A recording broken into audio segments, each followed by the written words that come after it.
This is the last thing a young Tyrannosaurus ever saw. It belonged to a creature the world nearly forgot. It was longer than the Tyrant King, heavier in the shoulder, older by tens of millions of years. For a brief window in the dinosaur age, it made even the tyrant hesitate. This monster was never king. Hace millones de años, there existed a world that no longer exists. Today, we travel into it together. Close your eyes and picture an Earth you would not recognize, a planet reshaped by ancient forces. The continents have not settled into the map you know. South America still clings to Africa along a seam. The Atlantic is a narrow rift, warm as blood.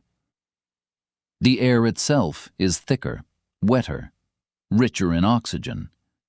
Green stretches from pole to pole. There is no ice, no grasses, no flowers as we know them today. There are ferns the size of houses. There are conifers whose trunks could shelter a small village. Through this endless humid forest walk creatures whose footprints leave craters.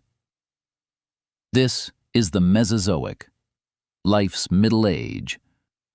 It lasts more than 180 million years, a span so vast it defies human imagination. The reign of Tyrannosaurus, only 2 million years long, occupies the final flicker of that immense age. When people speak of the age of dinosaurs, they usually picture the Tyrant King. But the tyrant arrived late. He arrived after most of the story was already written. Long before him, other giants had risen and fallen. Other apex predators carved territory into the world's soft skin. Modern science has just reopened their case files. New isotope readings from tooth enamel, fresh CT scans of skulls the size of bathtubs, new anatomical comparisons. Each discovery reshuffles the hierarchy of the Cretaceous.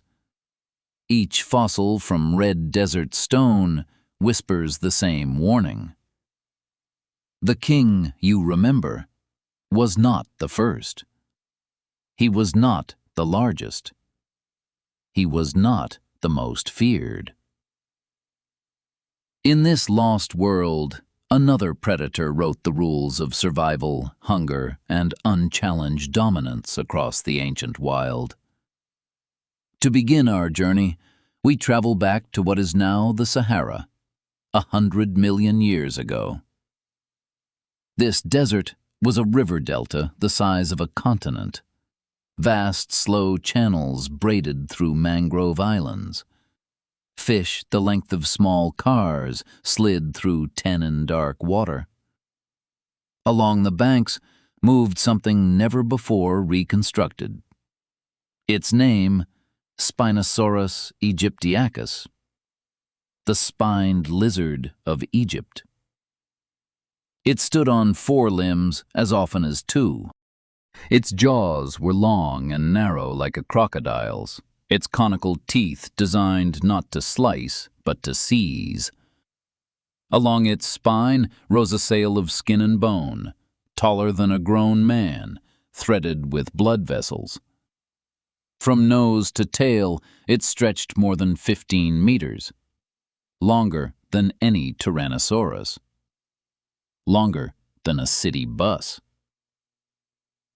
For decades, Spinosaurus was known only from one set of fossils, destroyed in the Munich bombing of 1944. It was a rumor of a giant, a ghost in the record, until new expeditions reached Morocco. In the Kem Kem beds of Morocco, researchers recovered bones with a stranger shape than anyone had drawn. Its hind legs were shorter than expected. Its feet were paddle-flat, possibly webbed. Its tail a rippling oar. The picture emerging was of the first great semi-aquatic dinosaur, a hunter that swam, a hunter that fished, a hunter that owned an entire ecosystem no other theropod could enter, patrolling the ancient rivers of Sahara. Its waters teemed with prehistoric sawfish and coelacanths the size of horses, alongside crocodiles more than 10 meters long.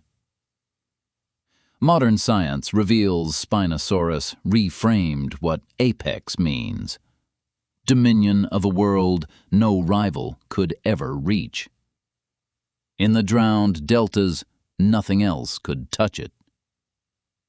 Yet Spinosaurus was only the doorway to something worse. Follow the ocean south. Cross what would one day become the South Atlantic. Land on ancient Patagonia's plains.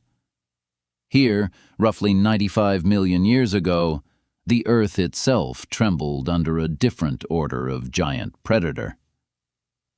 Their names are almost a chant: Giganotosaurus, Carcharodontosaurus, Mapusaurus. Together, they form the Carcharodontosaurid family, the shark-toothed lizards. Their teeth were not the thick banana-shaped crushers of a Tyrannosaurus, but flat serrated blades curved like scimitars. These animals did not bite to break bone. They bit to open long, bleeding slashes, killing by hemorrhage, by patience, by repeated attack. Mapusaurus is especially strange. Its remains found in a single ancient bone bed. That bed contained at least 7 individuals of different ages, buried together in one prehistoric flood event. That alone does not prove pack hunting, but it hints at coordinated ambush and cooperative dismantling of prey. A social structure denser than we ever suspected in great meat-eaters. And they needed to be social, because their prey was the largest living animal ever to walk the earth. Argentinosaurus, Patagotitan, the great titanosaurs. Titanosaurs whose weight is measured in tens of tons. Long-necked, long-tailed mountains of muscle and living hide. A single adult titanosaur could weigh more than 10 fully grown African elephants stacked together atop each other. To kill such a thing, you do not need bite force. You need geometry. You need coordination. You need a family of shark-toothed hunters slashing at the same tendon until the mountain finally kneels. Place a Giganotosaurus skeleton beside a Tyrannosaurus rex skeleton, and the difference between the two is immediate. The southern hunter is longer, taller at the hip, leaner through the ribs, with an elongated skull. Where the tyrant's skull is boxy, estimated at over 13 meters nose to tail, over 8 tons. It is a bigger animal, an older animal, a predator that had already ruled the earth for millions. Before the first true Tyrannosaurus was even born, its territory, in some models, brushed the northern ranges. Then the oceans revealed a hunter dwarfing them all, a shadow rising beyond even these Patagonian giants. Every child learns that dinosaurs ruled the land. Almost no child learns what ruled the water beside them. The Cretaceous seas were not empty. They were a slaughterhouse in slow motion beneath the warm, sunlit surface. Beneath the waves swam the mosasaurs, reptilian, streamlined, air-breathing, hinged skulls that could swallow entire prey whole. The largest species, Mosasaurus hoffmanni, reached beyond 17 meters. Its jaws crushed an ammonite shell like fragile glass. Before the mosasaurs came the pliosaurs, short-necked, four-flippered torpedoes hunting the middle Mesozoic like gray submarines with teeth. Leopleurodon's bite force is estimated to have exceeded that of any land predator that has ever lived. Above the water flew something equally impossible. Quetzalcoatlus northropi, a pterosaur the size of a small aircraft. Standing on the ground, it stood as tall as a giraffe. In flight, its wings spanned nearly 11 meters. This reaper did not only eat fish. Modern research suggests it stalked shallows, plucking baby dinosaurs like stork frogs. A strange, quiet fact hides in the fossil record. Adult land carnivores tended to avoid the ancient coasts entirely. Their remains are scarce in beach deposits. Some paleontologists suspect they knew the sea produced hunters outmatching them. And they knew what circled overhead. Tyrannosaurus skeletons have been found bearing bite marks not from other tyrannosaurs. Not from crocodiles either. From something else entirely. Something that came from the water. Or from the sky. Modern science reveals a Cretaceous world of cross-domain predation, where the top depended on which direction you looked. In this world, the notion of a single apex breaks apart. There were many crowns, many silent boundaries. Boundaries drawn in scent and shadow that no giant dared cross.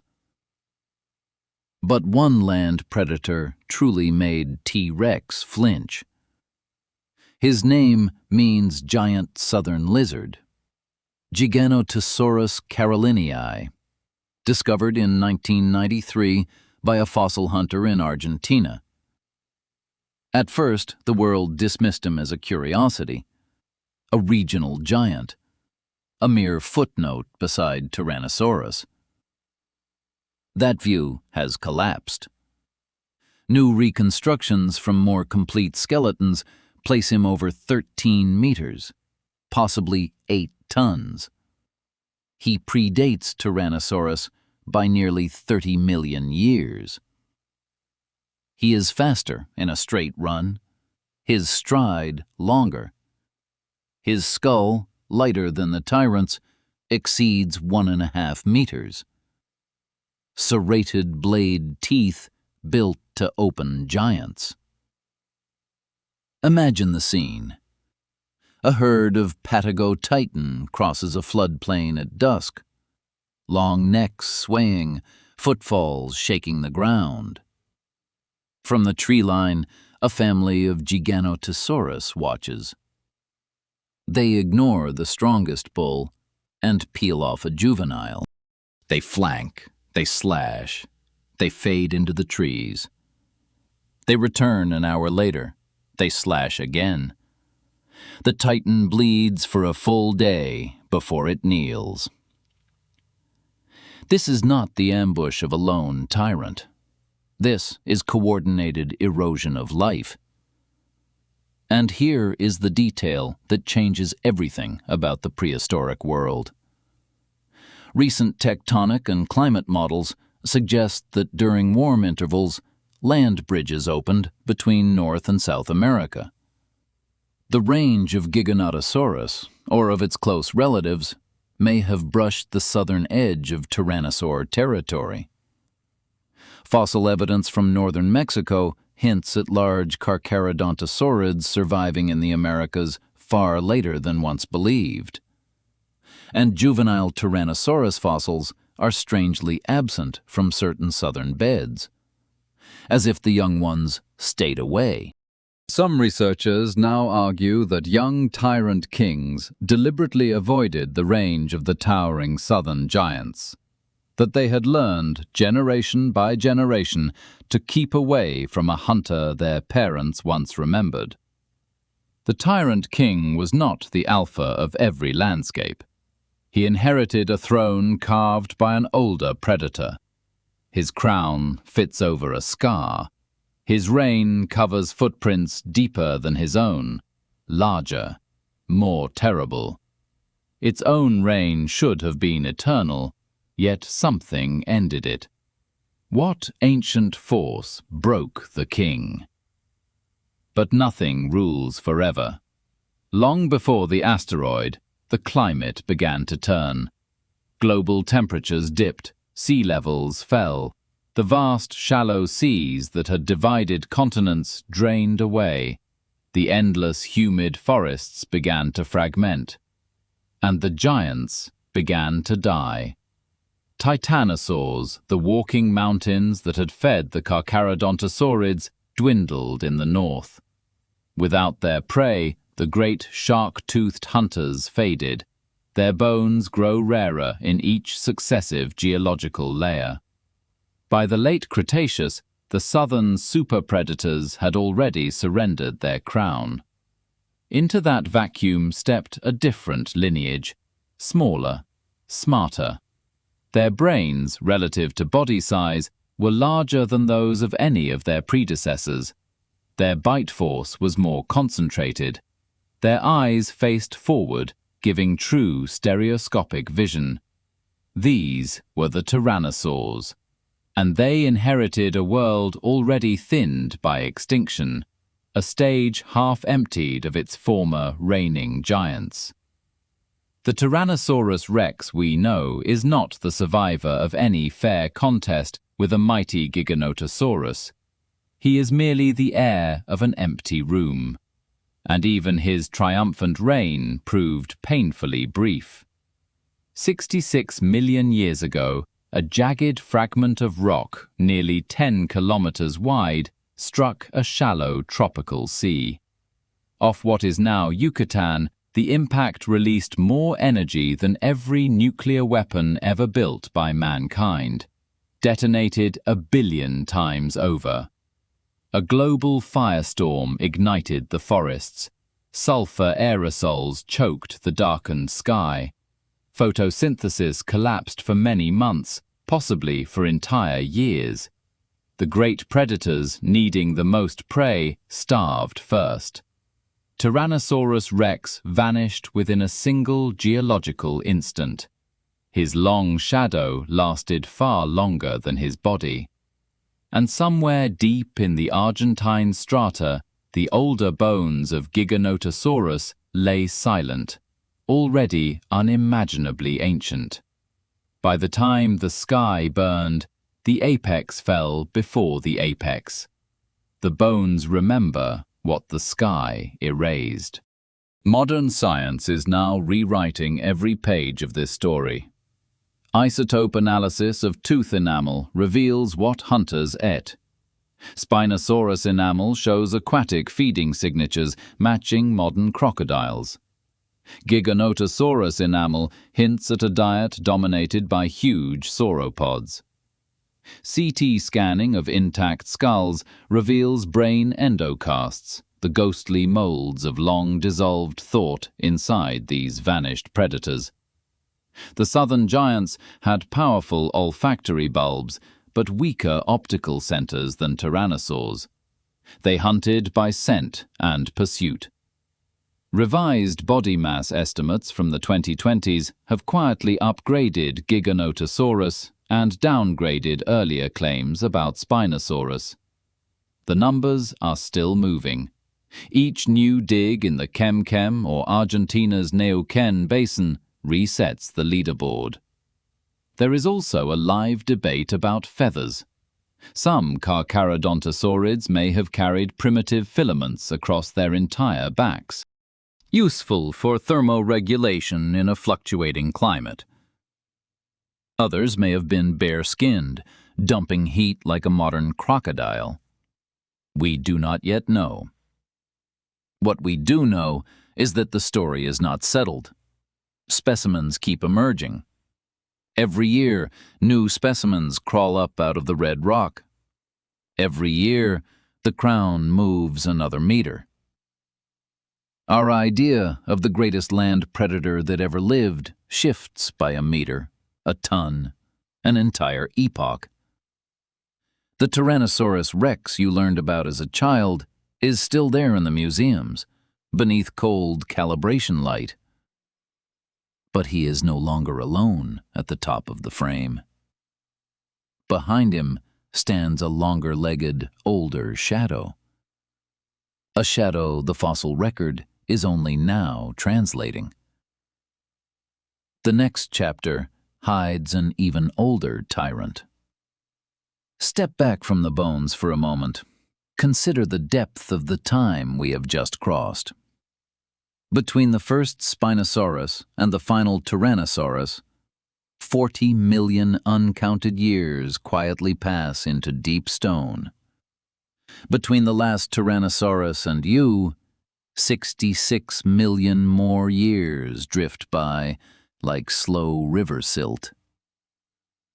The reign of any apex predator is a candle held up to a hurricane of geologic time. Even a creature that terrified the terror himself will one day quietly become sediment beneath our feet. There is a strange comfort in that, and also a quiet warning. Every crown erodes into dust.